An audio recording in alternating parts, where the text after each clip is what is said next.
राम राम दोस्तों, मैं आपकी प्यारी दुलारी चुगल किशोरी। कैसे हैं आप लोग? हम तो रोज की तरह हाजिर हैं आपके लिए चटपटी जानकारी लेकर।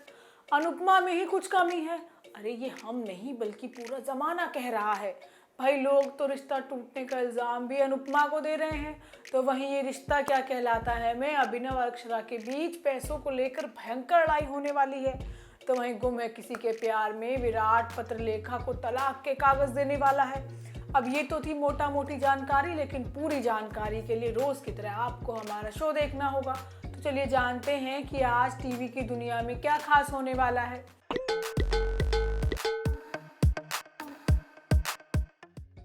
देखो, अब ये बात तो मान लेनी चाहिए कि अब अनुपमा और अनुज का रिश्ता टूट चुका है, क्योंकि अनुज ने तो रिश्ता दोबारा जोड़ने की कोशिश तक नहीं की। भले ही मन में आज भी अनुपमा है, लेकिन बस उससे कुड़ा हुआ बैठा है। वो तो वहीं वनराज अनुपमा का कंधा बनने की कोशिश कर रहा है, और इस बात को पाखी भी अच्छे से समझ गई है। होता यह है कि शाह परिवार तो अनुपमा के कदमों में पायदान की तरह बिछ गया है और अपनी गलतियों की माफ़ी भी मांग रहा है।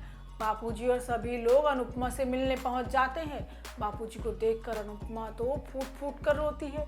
अनुपमा थोड़ा बहुत परी को देखकर खुश हो जाती है। हालांकि सब लोग अनुपमा से माफ़ी मांगने आए हैं। लीला कहती है कि मैं तो तुम्हारे जीवन में राई का पहाड़ बनाने के लिए आई हूँ, मुझे माफ़ कर दो। समर कहता है कि हर छोटी परेशानी के लिए आपको परेशान किया, उसके लिए माफ़ी। तो वहीं किंजल कहती है कि हर चीज़ में आपको घसीटने के लिए सॉरी। अब सभी लोग अपनी अपनी गलतियों को याद कर अनुपमा के सामने हाथ जोड़कर माफ़ी मांगते हैं। बापूजी कहते हैं कि अनुपमा, तेरी परेशानी बड़ी है, लेकिन तेरे हौसले उससे ज़्यादा नहीं, हार मत मानना बेटा।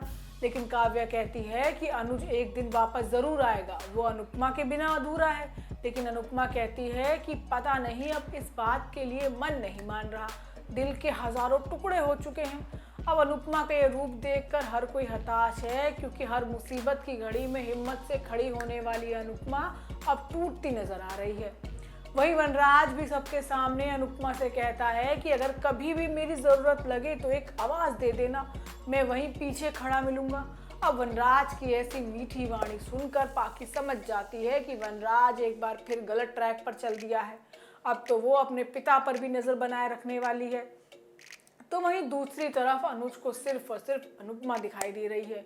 वो भी उसे बुलाने की कोशिश कर रहा है, लेकिन भुला ही नहीं पा रहा है। तो वहीं दूसरी तरफ अनुपमा जैसे तैसे बाहर निकलती है तो उसे लोगों के ताने सुनने को मिलते हैं। मोहल्ले की औरतें अनुपमा को ताना देती है कि पहली शादी टूट गई और अब दूसरी भी, ज़रूर इसी में कोई कमी होगी। अब कांता बहन मोहल्ले वालों को सुना देती है और कहती है कि मेरी बेटी पर ध्यान देने से अच्छा है कि अपनी बहुओं पर ध्यान दो। अब कांता बहन अनुपमा की ढाल बनकर खड़ी है। तो वहीं ये रिश्ता क्या कहलाता है में अक्षरा और अभिनव अपने बिखरते परिवार को बचाने की कोशिश कर रहे हैं, लेकिन पैसों की तंगी की वजह से हर काम बिगड़ता नजर आ रहा है। पैसों की वजह से ही अक्षरा और अभिनव में तगड़ा झगड़ा भी होने वाला है, क्योंकि वो भी अक्षरा की तरह जिद पर अड़ा है। होता यह है कि अभिनव अक्षरा को समझाता है कि यहाँ बात आपकी और अभिमन्यु की नहीं बल्कि अभीर की जान की है। लेकिन अक्षरा कहती है कि वो लोग इस चीज़ को लेकर भी बात बना देंगे। वो लोग कैसे हैं आप नहीं जानते, और वहाँ उन लोगों की शादी हो रही है और हमारा बेटा ज़िंदगी से लड़ रहा है। अब मैं इस लड़ाई के सिवा और कोई लड़ाई लड़ना नहीं चाहती। अक्षरा अभिनव को समझाते हुए कहती है कि हम दूसरे बेस्ट डॉक्टर को दिखाएंगे, अभीर का अच्छे से इलाज कराएंगे। वो कहती है कि मैं नहीं चाहती कि अभिमन्यु को ये पता चले कि अभीर उसका बेटा है। अब भाई अक्षरा का डर भी सही है, अब अभीर अभिमन्यु का ही तो बेटा है, उसे अगर पता चल गया तो वो उसे छीन लेगा। उधर अभीर नीला माँ के फ़ोन से अभिमन्यु को मैसेज करता है। अब अभिमन्यु नंबर पहचान नहीं पाता तो अभीर उसके साथ मजाक करता है, जिसके बाद अक्षरा अभिनव दोनों अभीर की सर्जरी के लिए डॉक्टर से मिलते हैं, जहां सर्जरी का बिल है 20 लाख रुपए। दोनों घर जाकर सोना चांदी एक एक पैसा जोड़ते हैं, लेकिन 20 लाख रुपए इकट्ठा नहीं हो पाते। जिसके बाद अक्षरा बड़े पापा से मदद लेने के लिए कहती है, लेकिन अभिनव मना कर देता है। वो 10 जगह फ़ोन लगाता है, लेकिन कहीं से भी पैसों का इंतज़ाम नहीं होता। अब अगले दिन अक्षरा अभीर को सर्जरी के लिए तैयार करती है। उधर अभिनव पैसों का इंतज़ाम नहीं कर पाया है।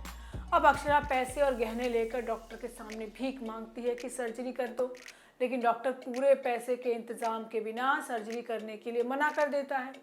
अब आगे आने वाले एपिसोड में अक्षरा अभिनव पर अपना सारा गुस्सा निकाल देगी और कहेगी कि आपकी जिद की वजह से अभीर की जान जा सकती है। तो वहीं गुम है किसी के प्यार में विराट, पत्रलेखा और सहित तीनों ही अपनी अपनी परेशानियों से गुजर रहे हैं। पत्रलेखा परेशान है क्योंकि विराट उसे छोड़कर दूसरे कमरे में चला गया और उससे बात नहीं कर रहा। तो विराट अपने और पत्रलेखा के रिश्ते को लेकर परेशान है। अब वो इस रिश्ते को ख़त्म करने का मन बना रहा है और उसे बार बार काकू की कही हुई बातें भी याद आ रही हैं और हमारी सही तो इन दोनों के बीच में फंसकर रह गई है। होता यह है कि विराट को मनाने के लिए पत्रलेखा अब सौतन सही की खातिरदारी करने वाली है। पत्रलेखा वीनू से पूछती है कि क्या खास बनाना चाहिए। वीनू सुबह सुबह ही सही को गिफ्ट दे देता है और उसके लिए एक प्यारा सा कार्ड बनाता है, लेकिन कार्ड को देखकर सही को धक्का लग जाता है क्योंकि वीनू सही को रक्षक समझ रहा है जो उसके परिवार को कभी टूटने नहीं देगी। अब पत्रलेखा भी सही से माफ़ी मांगती है। तो वहीं दूसरी तरफ अस्पताल में सही की जीत का जश्न मनाया जाता है, जहां पर सभी लोग डांस करते हैं। सही सत्या को धन्यवाद भी बोलती है कि उसी की वजह से ये सब हो रहा है। तो वहीं विराट हिम्मत जुटा रहा है कि वो कैसे पत्रलेखा से अपने दिल की बात कहे। अब विराट पत्रलेखा के साथ 1 मिनट भी नहीं रहना चाहता है और वो जल्द ही उसे तलाक के पेपर थमाने वाला है।